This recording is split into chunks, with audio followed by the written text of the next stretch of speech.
शङ्कर हृदय निवासिनी पार्वती परमेश्वरी शङ्कर हृदय निवासिनी पार्वती परमेश्वरी। जय जगन्माता देवी बगलामुखी। ओं क्रीं बगलामुखी सर्वदुष्टानां वाचं मुखं पदं स्तंभयं जिह्वान् कीलय बुद्धिमनीषया क्रीं ओं स्वाहा।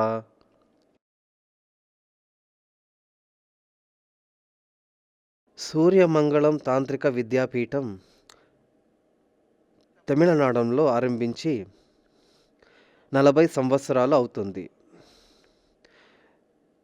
ఈ 40 సంవత్సరాలలో చాలా సాధారణంగా ఉన్నవాళ్ళు విఐపి, వివిఐపి ఇలాగే చాలామంది ఇక్కడికి వచ్చారు. వాళ్ళల్లో ఒక అభిష్ట సిద్ధి కోసం, దోష పరిహారం కోసం రకరకాల పూజలు చేసి వెళ్ళారు. అందులో 10-30 సంవత్సరాల కంటే చాలా పర్మనెంట్గా స్థిరంగా ఇక్కడికి వచ్చి కొన్ని పరిహారాలు చేసిన వాళ్ళు ఉన్నారు. అందులో ముఖ్యంగా కొంతమంది వాళ్ళ అనుభవాన్ని పంచుకున్నారు. అందులో ఒక వ్యక్తి చెప్పిన వంటి అనుభవాన్ని చెప్తా. అదేమంటే ఒక 10-20 సంవత్సరాల క్రితం చిన్న ఒక కంపెనీ ఆరంభించి చెన్నైలో చిన్నగా ఒక కంపెనీ ఆరంభించారు. ఆ కంపెనీలో ఆరంభించిన ఒక సమయంలో 13 మంది స్టాఫ్ పెట్టుకొని కంపెనీ ఆరంభించారు. జాతకంలో మంచి సమయం ఆరంభించే ముందు జాతకాన్ని చూసి టైం చాలా బాగుంది, నాతో వచ్చి ఇక్కడ వచ్చి సూర్యమంగళానికి వచ్చి అడ్వైజ్ అడిగారు. చెయ్యమని చెప్తే వాళ్ళు ఆరంభించారు. ఈరోజు వాళ్ళు వచ్చి 3500 స్టాఫ్ ఉన్న ఒక పెద్ద గ్రూప్ ఆఫ్ కంపెనీకి ఓనర్గా ఉన్నారు. ఆ ఫ్యామిలీ చాలా కంపెనీలు ఉన్నాయి, 2-3 స్టేట్లలో ఉంది. దానికి ఒక్కటి వాళ్ళ ఒక జాతకమే దానికి ముఖ్య కారణం. జాతకంలో లేని ఒక విషయాన్ని పూజ చేసి మంత్రాలు చేసి సృష్టించవచ్చు అనే నమ్మకం నాకు లేదు. జాతకంలో ఉండేటువంటి దాన్ని వృద్ధి కోసం పరిహారాలు చేస్తే అవి వృద్ధిస్తుంది అనే నమ్మకం నాకుంది. ఎలాగంటే ఒక ఎగ్జాంపుల్ చెప్తా.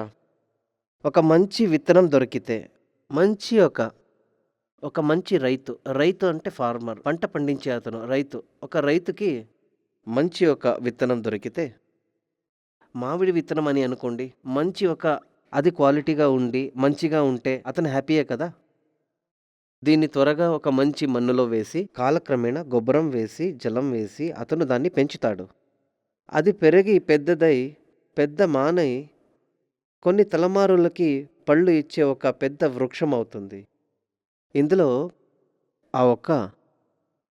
ఆ సీడ్కి, ఆ విత్తనానికి 50%, మరి విత్తనానికి 50%, ఇంకొక 50% ఫార్మర్, ఆ ఒక రైతు యొక్క ప్రయత్నం కదా. సరైన సమయంలో మంచి భూమిలో ఒక మంచి విత్తనాన్ని నాటి యథార్థంగా దానికి కావలసిన పదార్థాలు వేస్తూ ఎండ పడకుండా కాపాడి, పెద్ద గాలి నుంచి దాన్ని కాపాడి అన్ని ప్రొటెక్షన్ ఇచ్చి పెంచి పెద్ద వృక్షమైన తర్వాత భయపడే అవసరం లేదు. ఈ విషయంలో ఈ వ్యవసాయ యొక్క రోల్ నాది అయింది. జాతకం చూసా, సూపర్గా ఉంది, చాలా బాగుంది. నేను వాళ్ళతో చెప్పా, మీరు సొంతంగా బిజినెస్ చేయండి, చాలా మంచి భవిష్యత్ ఏర్పడే యోగం ఉంది. నా దగ్గర డబ్బు లేదే స్వామి అని చెప్పారు.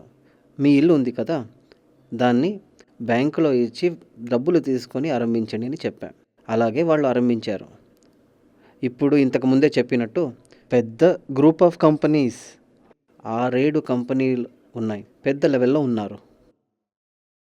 మీరు కూడా ఓ కంపెనీ ఓనర్ అయ్యి ఉండవచ్చు. అది చిన్నదో పెద్దదో ఉండవచ్చు. అలా ఉన్నటువంటి కంపెనీలకు అభివృద్ధి కోసం ఏమి చేయవలనో దాని గురించే నేను ఇప్పుడు చెప్తున్నా. మీరు ఒక ఏరియాలో చూడండి, చాలా కంపెనీలు మూతబడి ఉంటాయి. అభివృద్ధి ఉండకుండా, ఏమీ లేకుండా మిషన్లు భ్రష్టుపడి ఉంటాయి. ఇలా ఎందుకు జరుగుతాయంటే, అభివృద్ధి కోసం ఏమి చేయవలనో దాని గురించే నేను ఇప్పుడు చెప్తున్నా. ప్రొడక్షన్ ఇచ్చి బాగా చూసుకుంటే ఏమవుతుంది? విత్తనం మంచిగా ఉన్నా కూడా కాలక్రమేణా దానికి కావాల్సిన ప్రొటెక్షన్ ఇవ్వకపోతే, నీళ్లు పోయకపోతే, చూసుకోకపోతే అది నశించిపోతుంది కదా. విత్తనం మంచిగా ఉంటే చాలదు, దానికి సరైన రక్షణ దానికి అవసరం. ఇక్కడ ఈ కంపెనీ ఆరంభించినప్పటి నుంచి నెల నెల వీళ్ళు గణపతి హోమం చేస్తున్నారు. గణపతి హోమం ఎందుకంటే విఘ్నాలు రాకుండా ఉండడం కోసం, అడ్డంకులు లేకుండా ఉండాలి. అడ్డంకులు లేకుండా ఉండాలి, చేసే వ్యాపారంలో అభివృద్ధి కావాలి. దీనికి అశ్వారూఢ హోమం చేయాలి. ఫస్ట్ గణపతి హోమం, తర్వాత అశ్వారూఢ హోమం. అశ్వారూఢ హోమం ఎందుకంటే చాలా పవర్ఫుల్. అశ్వం అంటే గుర్రం, చాలా పవర్ఫుల్గా ముందుకెళుతూ ఉండాలి, ఏ అడ్డంకులు లేకుండా. అశ్వారూఢ హోమం చేసినప్పుడు చేసేటువంటి బిజినెస్ మొత్తం స్పీడ్గా గంభీరంగా అభివృద్ధి చెందుతుంది. మన వ్యాపారం అభివృద్ధి అయితే చాలదు కదా, మనకి డబ్బులు రావాలి. ఓవర్ ఖర్చులు ఉండకూడదు. మన ఆదాయం కంటే ఖర్చు చాలా ఉండకూడదు. మన ఆదాయం కంటే ఖర్చులు ఎక్కువగా ఉంటే అప్పుల పాలవుతాం. అలా ఉండకూడదు. దానికి ధనవర్ష హోమం చేయాలి. గణపతి హోమం విఘ్నాలు ఉండకుండా ఉండడానికి, అశ్వరూఢ హోమం చేసేటువంటి వ్యాపారం అభివృద్ధి కోసం. ధనవర్ష డబ్బులు రావాలి, అప్పులు లేకుండా, చాలా ఖర్చులు రాకుండా డబ్బులు నిలవాలి. దీని తర్వాత భాగ్య సూక్తం. ఇవన్నీ అనుభవించాలి కదా మనం. భాగ్య సూక్తం చేశామంటే ఆరోగ్యం సౌఖ్యం లభిస్తుంది, ఆయుష్ వస్తుంది, ఆరోగ్యంగా ఉంటాము, సుఖంగా ఇవన్నీ అనుభవించే వాళ్ళం అవుతాము మనం. భాగ్య సూక్తం చెయ్యవలను. ఇదైన తర్వాత సంవాద సూక్తం. సంవాద సూక్తం ఎందుకు చేయాలంటే లీగల్ ప్రాబ్లమ్స్ రాకుండా ఉండడానికి. ఇప్పుడు ఎలాంటి కంపెనీలు తీసుకున్నా దాని మీద ఏదో ఒక కేసు ఉంటుంది, ఏదో ఒక రూపంలో వస్తుంది. అది మనకి కొంతమంది వచ్చి డైరెక్ట్గా ఇబ్బంది పెడతారు, కొంతమంది ఇండైరెక్ట్గా. డైరెక్ట్ అంటే ఈ ఫైటింగ్, రౌడిజం ఇవన్నీ చేస్తారు. ఇండైరెక్ట్గా ఇబ్బంది పెట్టేవాడైతే కేసు ఫైల్ చేసి మనకి నోటీసులు ఇన్కమ్ ట్యాక్స్కి, దానికి దీనికి అని యూజ్ చేసే ఎలక్ట్రిసిటీ కూడా వేస్తారు. అప్పుడు మమ్మల్ని వాళ్ళు కేసు లీగల్ వ్యవహారంలో మమ్మల్ని ఇరికిస్తారు.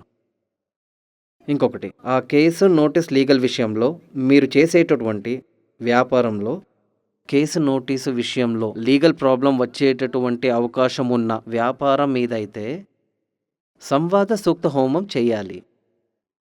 దాని తర్వాత వచ్చి శత్రు సంహారం. మా ఎదుగుదల ఎప్పటికీ కాంపిటీషన్లో ఉంటుంది కదా. ఎలాంటి వ్యాపారమైనా అందులో కాంపిటీషన్ ఉంటుంది. కొంతమంది నేరుగా అటాక్ చేస్తారు. ఈ యొక్క చేతబడి, బ్లాక్ మ్యాజిక్ అలాంటివన్నీ అవన్నీ చేసి మా ఒక్క ఎదుగుదలని ఆపుతారు, మాకి చెడు చేస్తారు. ఇలాంటివి మనకి ఇది రాకూడదు. అప్పుడు మీరు ఒక ఫ్యాక్టరీకి ఓనర్ అయి ఉంటే, ఒక వ్యాపారానికి యజమాని అయి ఉంటే అది అభివృద్ధి చెందాలి. ముందు తరాల వరకు ఇది అభివృద్ధి చెందాలి. 1000 మందైనా మన ప్రస్థానాన్ని నమ్ముకొని జీవించాలి.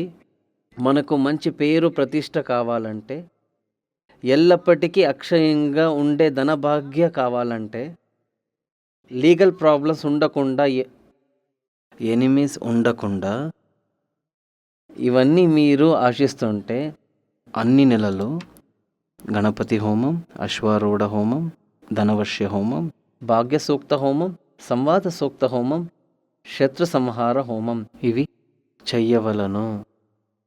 ఇది వచ్చి ఒక్కొక్క నెల ఒక్కొక్క ఆచార్యులతో మీ ఇంటికి పిలిచి ఇలాంటి పూజలు చేసేది కష్టమవుతుంది. ఇలాంటి ఇబ్బందులు వస్తాయనే పెద్ద పెద్ద మఠాలన్నీ ఉన్నాయి. అయితే చాలా మఠాలలో వచ్చి ఇలాంటి తాంత్రికలు ఇవన్నీ తాంత్రిక పూజలోనే చేయాలి. తాంత్రికంలో చేస్తే కానీ పరిపూర్ణంగా ఉండేటువంటి ఫలం సిద్ధిస్తుంది. ఇక్కడ సూర్యమంగళ తాంత్రిక విద్యాపీఠంలో ఇలాంటి తాంత్రిక పూజలు ఎవ్రీ మంత్ చేసేటటువంటి వ్యక్తులు చాలామంది ఉన్నారు. వాళ్ళంతా పెద్ద పెద్ద కంపెనీలకు యజమానులు ఇలా ఉన్నారు. కాంట్రాక్టర్స్ ఉన్నారు, కంపెనీ ప్రారంభించిన వాళ్ళు ఉన్నారు, పెద్ద ట్రావెల్ ఏజెన్సీ పెట్టిన వాళ్ళు ఉన్నారు. ఇలాగే ఇండియాలో విదేశం నుంచి వచ్చిన బయట వాళ్ళు కూడా ఉన్నారు. మీరు ఇంతకు ముందే చెప్పినట్టు సంపూర్ణ అభివృద్ధి కావాలనుకుంటే ఒకరోజు ఇక్కడికి రావాలి. వచ్చిన తర్వాత ఇక్కడ జరిగేటువంటి పూజలను చూడండి. ఇంతకు ముందే చెప్పినట్టు గణపతి హోమం, ధనవశ హోమం ఇలాంటి పూజలను మీరు చూడండి. మీరు ఒక ఆచరణను మీ ఇంటికి పిలిపించి మీ ఇంటిలో దీన్ని చేసి చూడండి. మీరే తెలుసుకుంటారు ఇందులో మనకి యూస్ఫుల్ అయ్యేది ఏది అని. కంటిన్యూగా చేసుకుంటూ వస్తే మీ జీవితంలో ఓటమి అనేదే ఉండదు. అది మాత్రం కాదు, అభివృద్ధి ఖచ్చితంగా అవుతారు. ఇక్కడ దీన్ని అనుభవించిన వాళ్ళు చాలామంది ఉన్నారు. ఆచార్యులు కాకుండా ఇక్కడికి వచ్చి చాలా ఏండ్ల నుంచి పూజలు చేస్తున్నటువంటి భక్తులు, వాళ్ళతో కలిసి మాట్లాడి చూడండి. వాళ్ళు తమ ఒక అనుభవాన్ని చెప్తారు. అందరూ మనం జీవితంలో ముందుకు రావాలి అనే లక్ష్యం ఉంటుంది కదా. మనకున్న ఆయుస్సు తక్కువే. ఉన్నటువంటి ఆయుస్సును మ్యాక్సిమం మన జీవితాన్ని ఎంజాయ్ చెయ్యాలి. మనం బ్రతికున్నప్పుడే స్వర్గ సుఖభోగాలన్నిటినీ అనుభవించాలి. దాన్ని అనుభవించాలంటే ఆయుస్సు ఉండాలి, ఆరోగ్యం ఉండాలి, ధనం ఉండాలి. ఇవన్నిటినీ ఇచ్చేది మనం చేసేటి పరిహార ధర్మలే. జాతకంలో అలాంటి యోగాలు ఉన్నాయి, కానీ అడ్డంకులు తొలగిస్తే దోషాలన్నీ పోయి యోగాలు వచ్చి మమ్మల్ని చేరుతుంది. అలాగని పరమ దరిద్ర యోగమున్న ఒక్కడికి 1000 ధనభాగ్య హోమాలు చేసినా అది వర్కౌట్ అవ్వదు. అది ఇక్కడ వచ్చినప్పుడు ఇక్కడ ఉన్న వాళ్ళే చెప్తారు, ఈ యొక్క జాతకం ప్రకారం మీరు ఏం చేసినా ప్రయోజనం ఉండదు. నీ యొక్క జీవన పర్యంతం కష్టపడే నీ జీవనాన్ని గడపాలి. నువ్వు పర్మనెంట్గా దేవీ క్షేత్రంలో పూజించాలి అని చెప్పి పంపిస్తా. ఎందుకంటే కల్యవ్ దేవి వినాయగో అని శాస్త్రం. అదేమంటే కలియుగంలో దేవికి, వినాయక భగవంతుడికి మమ్మల్ని ప్రత్యక్షంగా కాపాడగలిగే ఎక్స్ట్రా పవర్ ఉన్నవాళ్ళు. ఇది దేవి మహాత్మ్యంలో ఇచ్చారు. దేవి భాగవతం కూడా చెప్తుంది. వ్యాస మహర్షి వ్యాసుల వారే సకల పురాణాన్ని రాశారు. మనకి మొత్తంగా 18 పురాణాలు ఉన్నాయి.